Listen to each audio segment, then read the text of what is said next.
Hello and welcome to my YouTube channel. आज हम अपने इस वीडियो में हमारा जो चैप्टर है, चैप्टर नंबर 6 क्लास 8 का role of police and the court civics unit का, उसको आगे बढ़ाएंगे। हमने पिछले अपने वीडियो में पुलिस के बारे में जाना था कि रोल क्या है हमारी पुलिस का हमारी कंट्री में, किस तरह से वो वर्क करते हैं। और आज के हम अपने इस वीडियो में कोर्ट के बारे में जानेंगे कि कोर्ट का क्या रोल है, हमारे जुडिशरी सिस्टम किस तरह से वर्क करता है। तो लीगल जो हमारा प्रोसीड्यूर है वो किस तरीके का है, हमारा कोर्ट किस तरह से वर्क करता है। वैसे हमने अपने जो हमारा प्रीवियस चैप्टर था उसके वीडियो में हमने जाना था कि किस तरह से हमारा जो जुडिशियल सिस्टम है वो किस तरह से वर्क करता है और जुडिशियल स्ट्रक्चर क्या है। तो हमारा जो कोर्ट है, हमारे टाइप्स ऑफ कोर्ट जो हैं, हर डिस्ट्रिक्ट में 2 तरह के कोर्ट होते हैं, एक civil court and criminal court. और जो फाइनेंशियल डिस्प्यूट्स होते हैं, जो मैटर्स होते हैं जैसे प्रॉपर्टी से रिलेटेड है या फिर किसी जुरिस्डिक्शन है जो कोई सिविल कोर्ट से जुरिस्डिक्शन का फॉलो हो जाता है, या फिर असॉल्ट, मर्डर, चीटिंग, फॉर्जरी, चोरी, ये सारे हमारे जुरिस्डिक्शन ऑफ क्रिमिनल कोर्ट में आते हैं। और जो भी हमारे डिस्प्यूट्स होते हैं वो सिटीजन्स के बीच में या नागरिकों के बीच में जो भी होते हैं वो स्टेट के बीच में वो वहाँ पर किए जाते हैं, उनको सॉर्ट आउट किया जाता है। अब आगे आता है हमारा, ये तो हमारा स्ट्रक्चर हो गया कि किस तरह से हमारा जुडिशरी है। आप अपनी स्क्रीन पर भी देख सकते हैं। अब स्टेजेस होते हैं कुछ, हमारे जो प्रोसीड्यूर होता है क्रिमिनल ट्रायल का वो किस तरह का होता है। इसमें कुछ इस तरीके का हमारा वर्क होता है। टाइप्स ऑफ क्रिमिनल ट्रायल, एक तो वारंट ट्रायल हो जाता है, समन ट्रायल और समरी ट्रायल, तो कुछ इस तरीके का वर्क होता है। अब क्रिमिनल केसेस में कुछ स्टेज होते हैं, किस तरह से होते हैं। एक तो सबसे पहले जब एफआईआर के बाद में जो प्रोसीडिंग होता है केस के जो भी रिगार्डिंग होता है वो कोर्ट में स्टार्ट होता है। वो चार्जशीट के बेसिस पर होता है। जो भी चार्जशीट बनाई जाती है अक्यूज़ के अगेंस्ट, उसके बिहाफ पर होता है। सारा जो हियरिंग होती है कोर्ट में वो इस तरह से स्टार्ट होता है। तो जो कोर्ट होता है वो सबको सुनता है, जो भी आर्ग्यूमेंट्स होते हैं अक्यूज़ के और जो डिफेंडेंट्स के जो आर्ग्यूमेंट्स होते हैं वो जो कोर्ट होता है वो उनको बहुत ही ध्यान से सुनता है। और फिर नेक्स्ट आता है जो हमारा कोर्ट है, अगर उससे ऐसा लगता है कि जो पर्सन है उसकी अपीयरेंस बहुत असेंशियल है तो उसको सम्मन भेजा जाता है। जो भी कंसर्न पर्सन होते हैं उस केस से रिलेटेड जो भी कंसर्न पर्सन होते हैं उनको फिर कोर्ट में डायरेक्टिंग के लिए उनको बुलाया जाता है। वहाँ पे पर्टिकुलर डे एंड टाइम पर उनको बुलाया जाता है, सम्मन भेजे जाते हैं उनके पास में। और नेक्स्ट फिर जब अगर कोई पर्सन वहाँ पर, जिस इंसान को सम्मन भेजा गया है, अगर वो वहाँ पर नहीं आता कोर्ट में, वो अपने आप को अपीयर नहीं करता है, तो उसके अगेंस्ट एक इशू वारंट किया जाता है, एक वारंट इशू कर दिया जाता है उसके लिए, जो कि फिर डायरेक्टली जो पुलिस होती है वो उसको, ही और शी, चाहे वो लेडी है या जेंट्स है, उसको अरेस्ट करती है। और जो ये वारंट होता है वो कई बार नॉन बेलेबल भी होता है, कुछ सम केसेस में नॉन बेलेबल भी होता है। अब जो जज होता है वो एक हमारे लिए देखें तो वो कुछ इस तरीके का काम करता है हमारे लिए। एक जैसे गेम में एम्पायर होता है, रेफरी होता है, कुछ इस तरीके का ही हमारे जो जज होते हैं वो काम करते हैं केसेस में। और वो ट्रायल इम्पार्शियलिटी भी लेते हैं एक ओपन कोर्ट में। और जो जज होते हैं वो सारे विटनेसेस को बहुत ही ध्यान से सुनते हैं। जो भी प्रोसिक्यूटर जो विटनेस को प्रोड्यूस करते हैं वो उनको बहुत ध्यान से सुनते हैं। जो उन पर अक्यूज़ पर जो चार्ज लगाए जाते हैं वो उनको बहुत ही ध्यान से सुनते हैं। तो जो जज होते हैं वो एविडेंस के बेसिस पर ही वर्क करते हैं।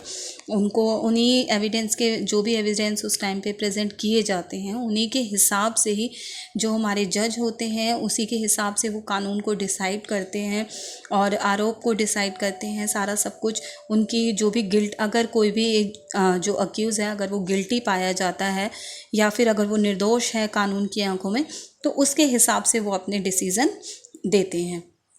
और जो बाकी का, जब ये सारा इस तरीके का जब जो प्रोसेस है जब वो चल हो जाता है, उसके बाद में जो हमारा कोर्ट होता है वो कुछ ऑर्डर्स को पास करता है।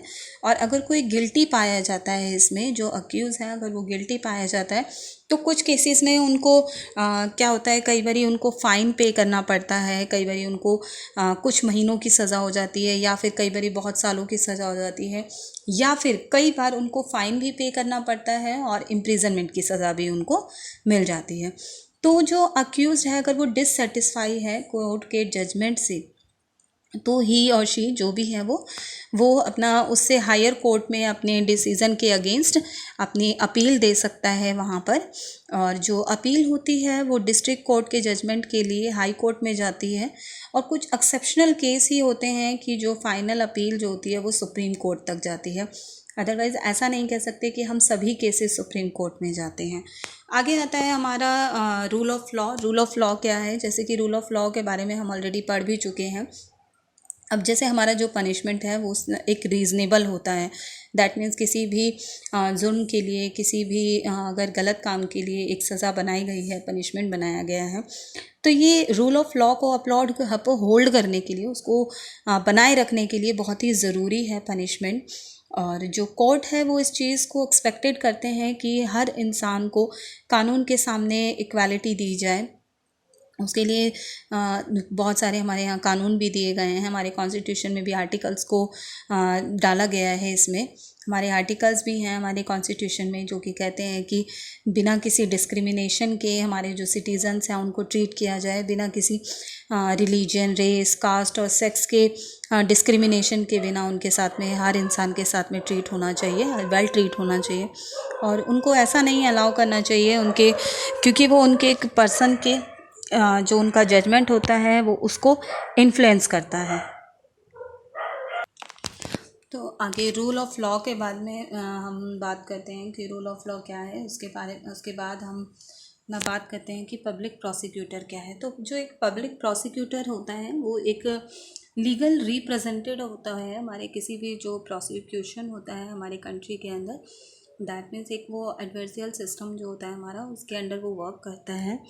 अब जो, क्योंकि हमारे कंट्री में जो हमारा जस्टिस का जो सिस्टम है उसका जो प्रिंसिपल है वो इस बेस पर है कि अगर कोई इंडिविजुअल जो भी है, अगर वो अपना क्राइम को एडमिट कर लेता है, कमिट कर लेता है उसको, तो वो दैट मीन्स एक, क्योंकि जो वो क्राइम है वो ऑफेंस ही है और वो स्टेट के अगेंस्ट है, तो जो क्रिमिनल है उसको एक क्योंकि पब्लिक के एज अ रॉन्ग ही है वो, क्योंकि गलत ही है वो, हम देखें तो ऐसा माना जाता है कि वो सिर्फ एक जो पर्सन है वो सिर्फ एक पर्सन को इफ़ेक्ट नहीं करेगा, बल्कि पूरी जो हमारी सोसाइटी है उसको अफेक्ट करेगा, जो क्रिमिनल है, जो क्राइम हुआ है।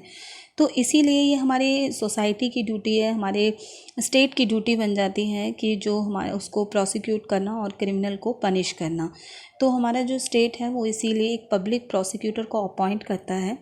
जो प्रोसिक्यूशन है वो सारे जो क्रिमिनल कोर्ट्स हैं वो वहीं पर ही होते हैं और एक तरीके से वो गवर्नमेंट के बिहाफ पर वर्क करता है। जो हमारे प्रोसिक्यूटर होते हैं वो एक तरह से गवर्नमेंट के बिहाफ पर वर्क करता है और जो कंडक्ट करता है इस चीज़ को प्रोसिक्यूटर, उनको कंडक्ट किया जाता है जो कि क्वालिफाइड एडवोकेट होते हैं, वही हमारे पब्लिक प्रोसिक्यूटर होते हैं।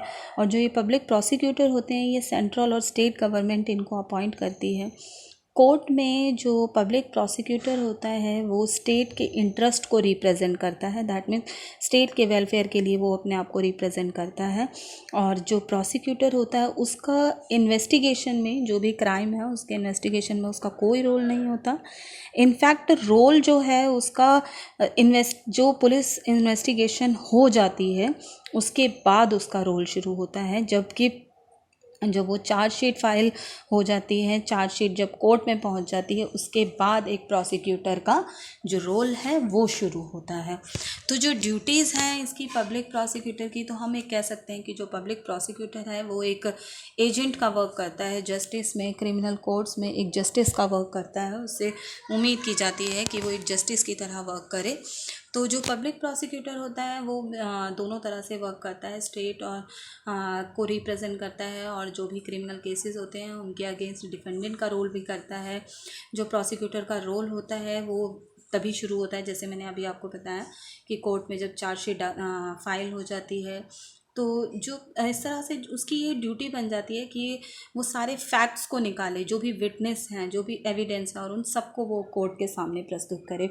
तो जो पब्लिक प्रोसिक्यूटर का जो काम होता है, ये उसकी पूरी ड्यूटी बन जाती है कि वो जितना भी जो भी मटेरियल फैक्ट्स है वो कोर्ट के सामने लेकर के आए। सारे जो भी विटनेस हैं कंसर्निंग जो भी केस से रिलेटेड जो भी विटनेस हैं, प्रूफ है, उनको निकाले वो। और उसका ये ऑब्जेक्टिव होता है उसको कि कोर्ट के सामने वो सारा सच निकाल करके लाए, सच ढूंढ के लाए पूरा। और उससे उम्मीद की जाती है कि भाई वो बिना किसी पक्ष के, बिना किसी भेदभाव के काम करेगा अपना। तो इस तरह से हम कह सकते हैं कि वो एक एजेंट के थ्रू अपना जो जस्टिस का एक एजेंट की तरह अपना वर्क करेगा, और उसकी जो ड्यूटी है वो पूरी अपनी रिस्पॉन्सिबिलिटी के साथ में उनको निभाएगा। और जो अगर देखें तो जो रोल है हमारा, जो लॉ है, हमारा जो जस्टिस है, ये सभी स्टेट लिस्ट के अंडर आते हैं। हमारी इसमें एक प्रोसिक्यूटर की एक ड्यूटी बन जाती है कि वो स्टेट के वेलफेयर के लिए काम करेगा। तो हमारी जो स्टेट गवर्नमेंट है उसके अपने कुछ रूल्स भी हैं इस विषय में। तो रिज़ल्ट में देखें तो जो एक स्ट्रक्चर होता है पुलिस का और पब्लिक प्रोसिक्यूशन का, थोड़ी यूनिफॉर्मिटी कम होती है उसमें हमारे इंडिया में, लेकिन दोनों के अपने अपने जगह पर रोल होते हैं। अब की प्लेयर हमारे जो ये देखा जाए तो क्रिमिनल जस्टिस में हमारे कुछ सिस्टम में ये की प्लेयर्स का ही एक तरीके से काम करते हैं, पुलिस और प्रोसिक्यूशन। क्योंकि और जो पब्लिक प्रोसिक्यूटर हो गए, डिफेंस लॉयर हैं, जज हैं, ये सभी हमारे जस्टिस सिस्टम की तरह वर्क करते हैं।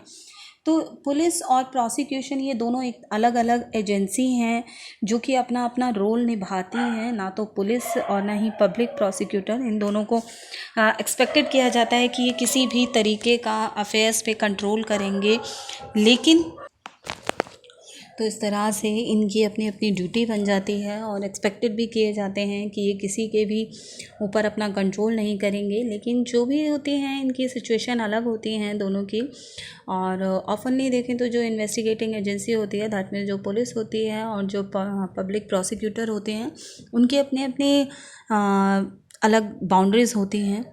और देखा जाए तो जब भी पुलिस ऑफिसर जो सीनियर पुलिस ऑफिसर होते हैं वो इन सब चीज़ के लिए पर्टिकुलर केसेस में देखते हैं कि कोई पब्लिक प्रोसिक्यूटर ओवर एक्ट ना करे, ये सब कुछ देखना होता है। और कोई भी जो जज होता है वो फेयर माइंडेड होता है हालांकि, और अपने करेक्ट जजमेंट की तरफ जाता है। तो जो पब्लिक प्रोसिक्यूटर है वो अपनी ड्यूटीज़ को फेयरली अगर डिस्चार्ज नहीं करता तो भी उस चीज़ के लिए भी हमारे यहाँ कानून बनाए गए हैं। और ये एक पब्लिक प्रोसिक्यूटर की भी ड्यूटी होती है और पुलिस इंचार्ज की भी ड्यूटी होती है, पुलिस की भी, कि वो अपनी जो ड्यूटी है वो फेयरलेसली डिस्चार्ज करें, अपनी ड्यूटीज़ को निभाएं। और वो करते भी हैं। जैसे कि हम देखते हैं हमारी जो पुलिस है वो हमारी बहुत ही अच्छे से सेवा भी करती है, हर तरह से हेल्पफुल होती है। तो आज की वीडियो में बस इतना ही। Thanks for watching this video. Please like, share and subscribe my channel so that you can get notification for upcoming videos. Thank you.